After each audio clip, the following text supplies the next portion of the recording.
Welcome to Trust Talks with BBB Serving CT. I'm Kristen Johnson. In Business Trust Talks, and Better Business Bureau's mission is to enhance marketplace trust. In each one of our episodes, we hope to give you a better idea of what to look for, what to look out for, and what to expect so you can spend your money wisely and avoid being scammed. Today, we're covering the #1 most inquired about industry at Better Business Bureau. This industry received over 5 million inquiries last year at bbb.org. Can you guess what it is? It is something to do with your home, not in your home, but on your home, or rather on top of your home.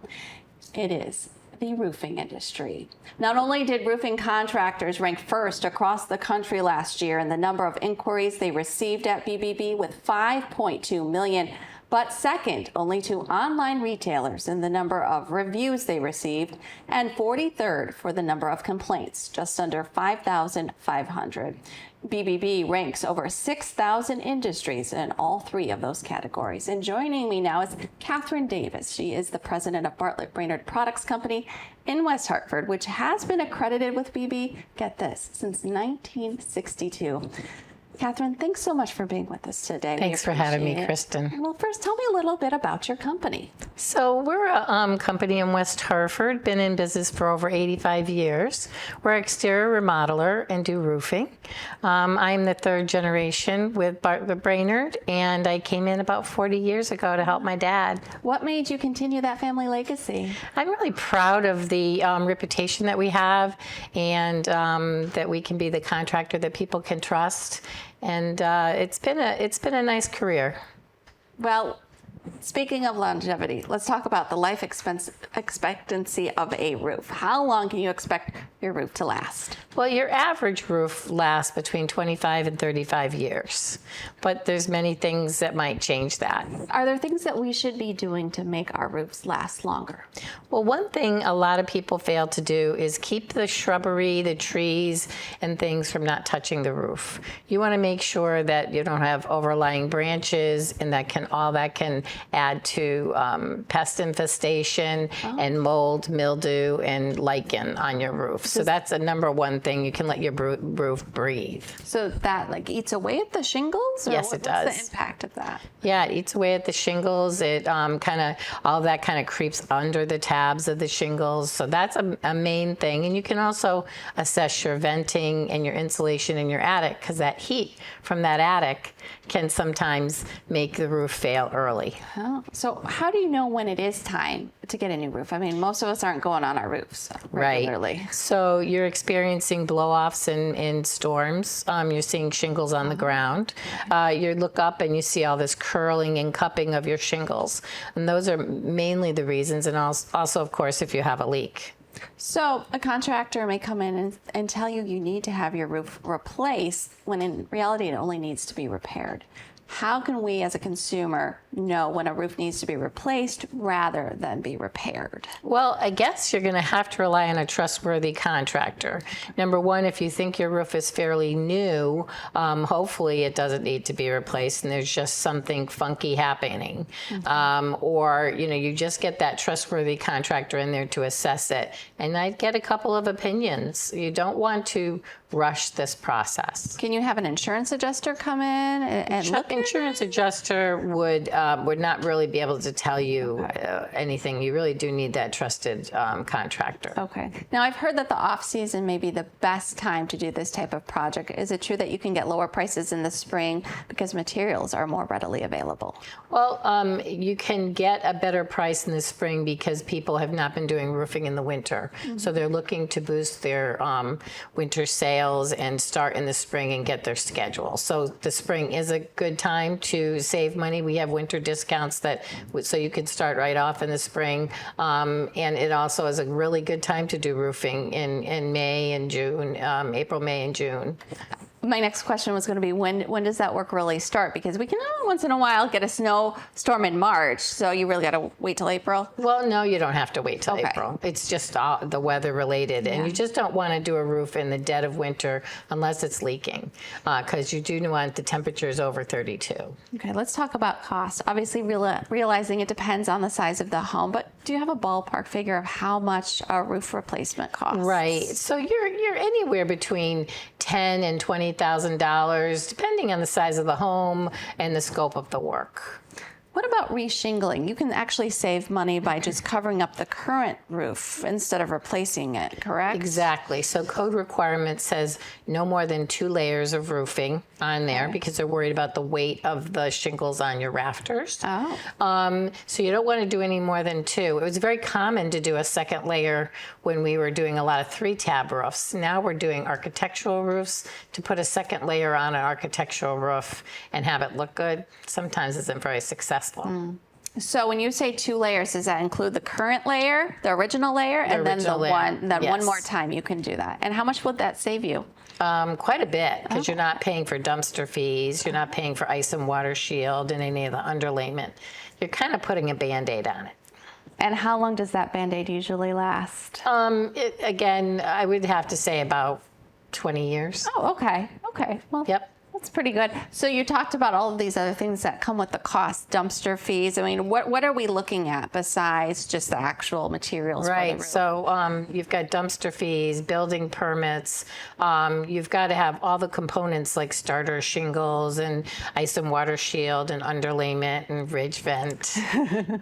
There's extensive list of components for roofing. It's not just those shingles that you're looking at. And how long does it usually take to finish a project? Depending on the size of the job, but most roofs can be completed within 3 to 5 days. Okay, so BBB has about 6 tips for hiring a roofer, and I want to go through each of one of those. We're going to put those up on the screen for our viewers at home. The first one is to make sure you understand the full scope of the project. What exactly is the roofer going to do? What will they be? Will they be doing spot repairs or replacing the whole roof? Will they be removing the old roof? Talk about, to you, from the business's side, what are some of the things that you think a consumer needs to know when it comes to the scope of the project? Right. Someone should have assessed your attic for venting and insulation, and this is the time to address those issues. So you're going to want to have someone tell you what the whole system of those shingles are, all those components I mentioned, and make sure that all of those are being done properly and are being included. Okay, and then ask about cleanup and waste removal. Right. So you're going to want someone to tell you, okay, I'm going to tarp all the bushes, protect your shrubbery, protect your home, go around after the job with a magnet and try to make sure all the nails are up because you don't want to be stepping on nails. The cleanliness after the job is so important. Okay, and then consider your gutters and landscaping. Right. So after the roof is done, excuse me, you have to make sure the gutters are all cleared out of all that debris that we strip off the roof. And like you said, go through them with a magnet and all the shrubbery and make sure everything's cleaned up. And plan for bad weather. What happens if there's bad weather while your roof project is underway? Right. Well, Bartlett Brainerd never really likes to strip everything off on the same day if we're worried about weather. Okay. So we'll do sections. So I'll strip this off thinking I'm going to be able to complete this before any bad weather comes. So I may be delayed. If I think it's going to rain tomorrow, I may only do just your garage and then hold off until.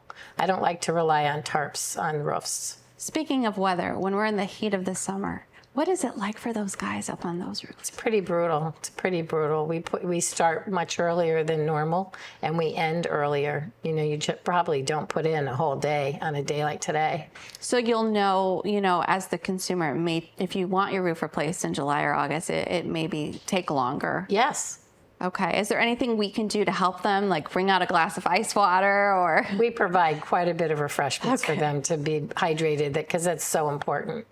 Yeah, it's really more important for you as a homeowner to let us do our job, and it's a kind of a dangerous job. Mm-hmm. So for you walking around near us as things are flying off the roof isn't really good either. So stay in the house or go to work. Yes, good idea. Don't let the kids run around the yard. Absolutely. Okay, very good. Another tip is to check your insurance coverage. Correct. So when you're hiring a contractor, you have to make sure, especially with roofing, that they have workers' compensation insurance. They should be able to give you an insurance certificate.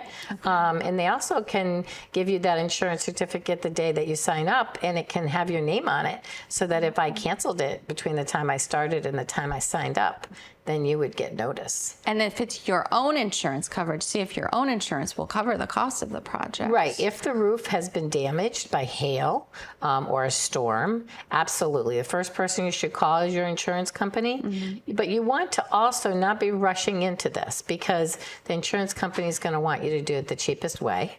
And you want to make sure that you have a relationship with a contractor, your insurance company, and the insured, and they work all together to get the better job. Okay, so would you have someone go up on the roof and determine whether or not it is storm damage? Yes. Or does the insurance company send someone, or would they hire you to both. do that? Okay. It would be both. Okay. And then the last tip is different contractors for different roofing systems, roofing contractors may be certified to install specific types of roofs. Correct. So there's people that are commercial roofers, there's people that install slate roofs, and then asphalt roofs and rubber roofs. Okay. We talked a little bit about understanding the full scope of the project. When it comes to the actual proposal, what should we be looking for? What needs to be in there? A clearly defined scope of work and options in there for venting, because venting really helps your roof last longer. It's probably the second reason why roofs fail is venting isn't proper.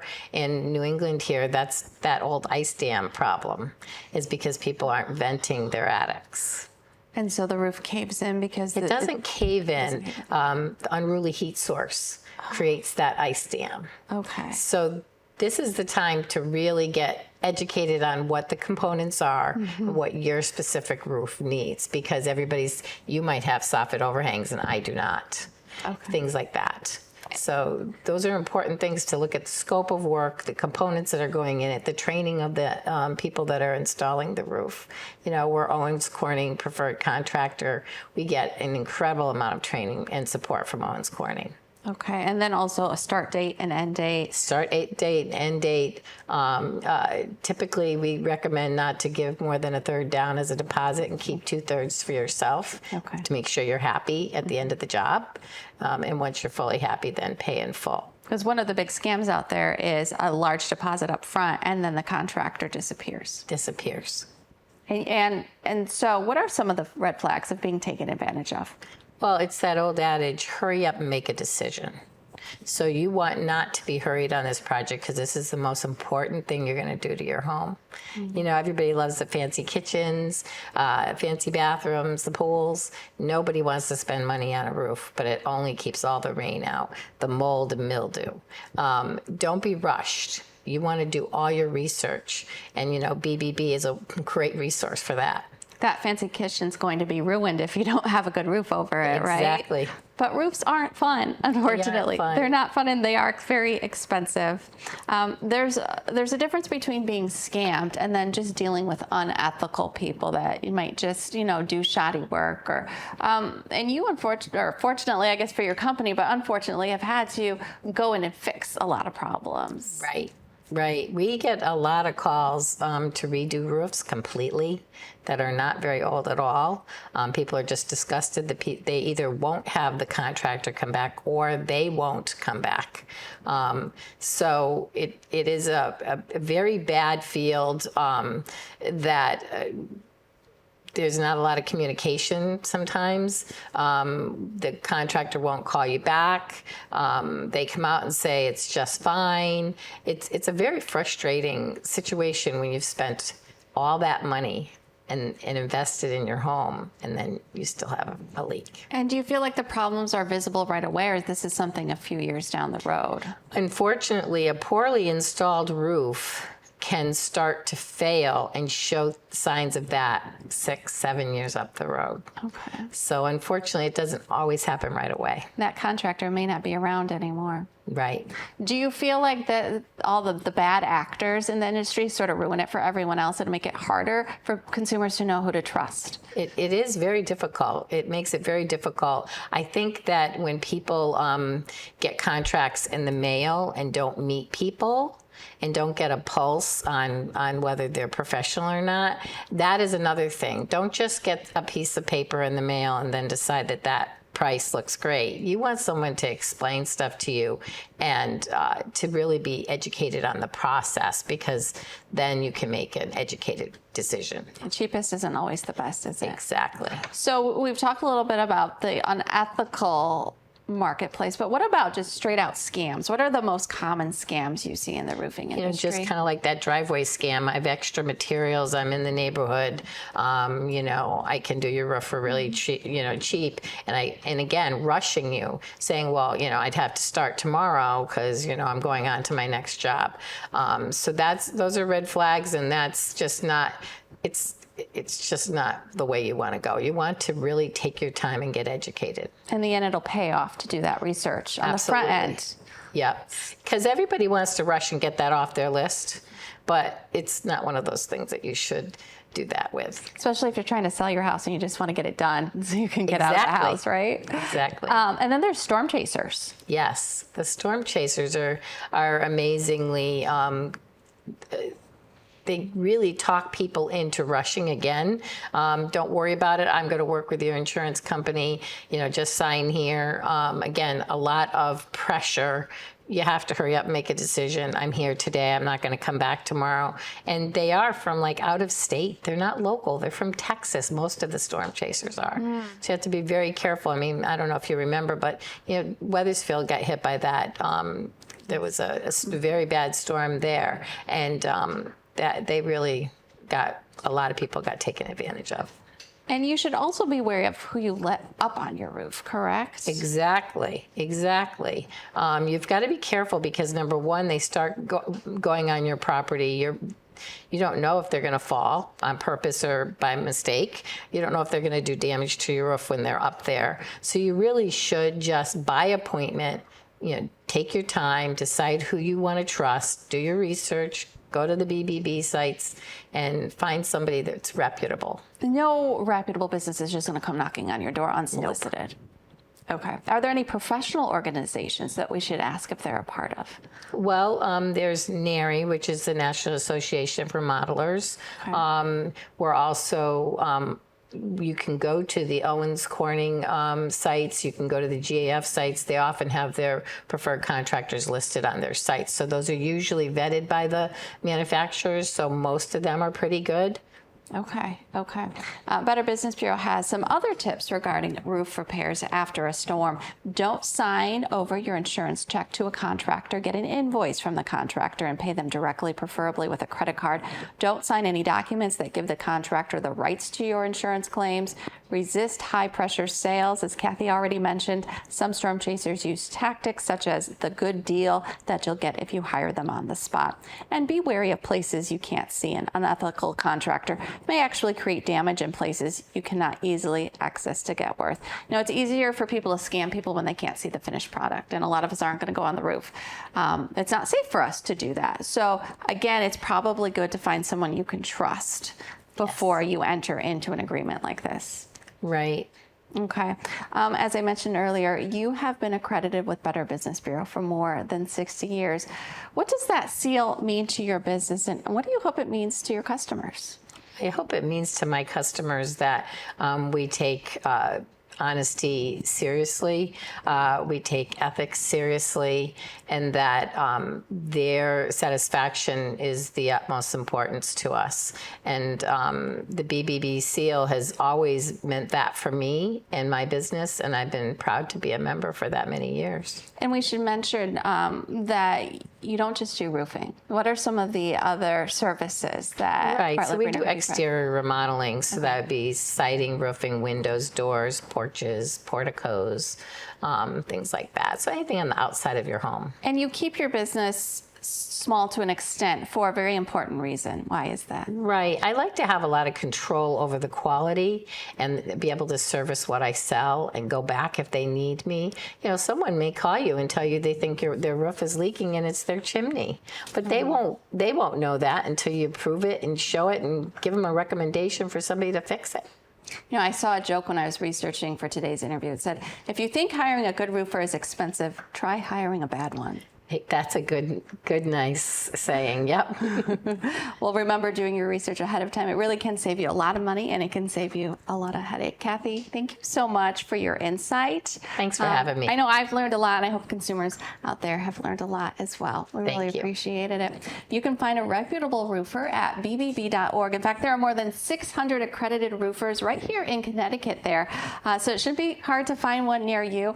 Make sure when you do, you schedule one to come out and give you an estimate first. That way you can compare and contrast. Also at bbb.org, you can look at customer reviews, see what other people are saying, and then look at those complaints and look how the businesses handle those complaints. See if you would be satisfied with, if you were the consumer, with the way that it was dealt with. We also have our free Get a Quote program. So when you're out there looking for estimates, with just a click of a button, you can actually get estimates from more than one roofing company all at the same time. And that way you can do your research again and avoid those headaches down the road. And then after your project is completed, make sure you leave a review. That way you are supporting local businesses and helping others as they do their own research. That does it for Trust Talks. We thank you for joining us. We'll see you next time.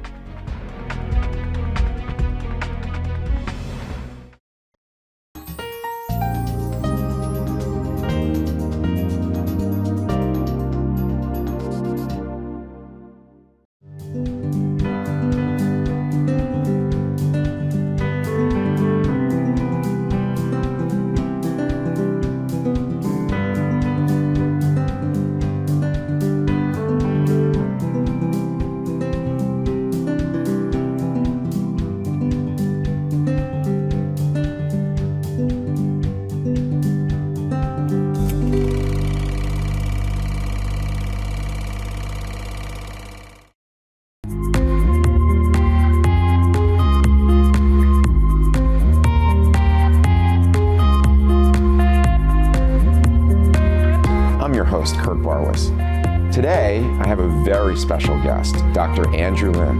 Hello, and welcome to another episode of the Veterans Corner. My name's Chuck Wooden. Decision for ourselves for this week, if we want to be made well. Hi, welcome to the crack of dawn. It's Dawn Lombardi. I'm starting the painting.